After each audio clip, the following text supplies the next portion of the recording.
Hello दोस्तों, नमस्कार। मेरे चैनल में आप सभी का स्वागत है, राजेश उर्मिला ब्लॉग्स में।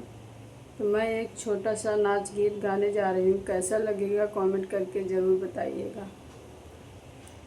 सर्दी पकड़े बाजो खमिया नहर के पनिया, सर्दी पकड़े बाजो खमिया नहर के पनिया।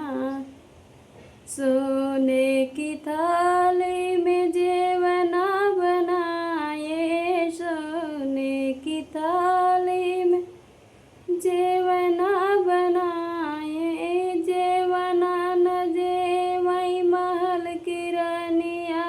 सर्दी पकड़े बाजो खमिया नहर के पनिया, सर्दी पकड़े बाजो खमिया नहर के पनिया, सर्दी पकड़े बाजो खमिया नहर के पनिया।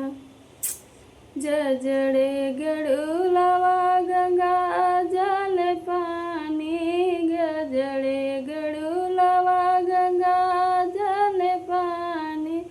गड़ुआ न घोटई महल की रानिया, सर्दी पकड़े बाजो खमिया नहर के पनिया, सर्दी पकड़े बाजो खमिया नहर के पनिया, सर्दी पकड़े बाजो खमिया नहर के पनिया। लाची लवंग रस बीरवा जोराए, लाची लवंग रस बीरा जोराए।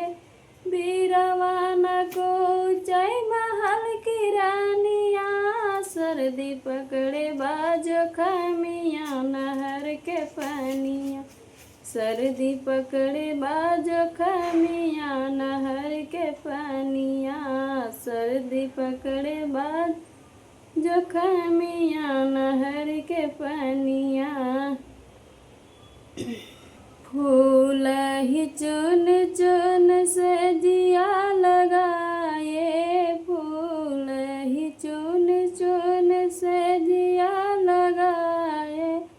से दिया न सोतई महल की रानिया, सर्दी पकड़े बाजो खमिया नहर के पनिया, सर्दी पकड़े बाजो खमिया नहर के पनिया। दोस्तों, मेरा नाच गीत कैसा लगा आप लोग कमेंट करके ज़रूर बताइएगा। अच्छा लगे तो लाइक शेयर सब्सक्राइब करिए। अब मिलेंगे आप लोग को नेक्स्ट ब्लॉग में।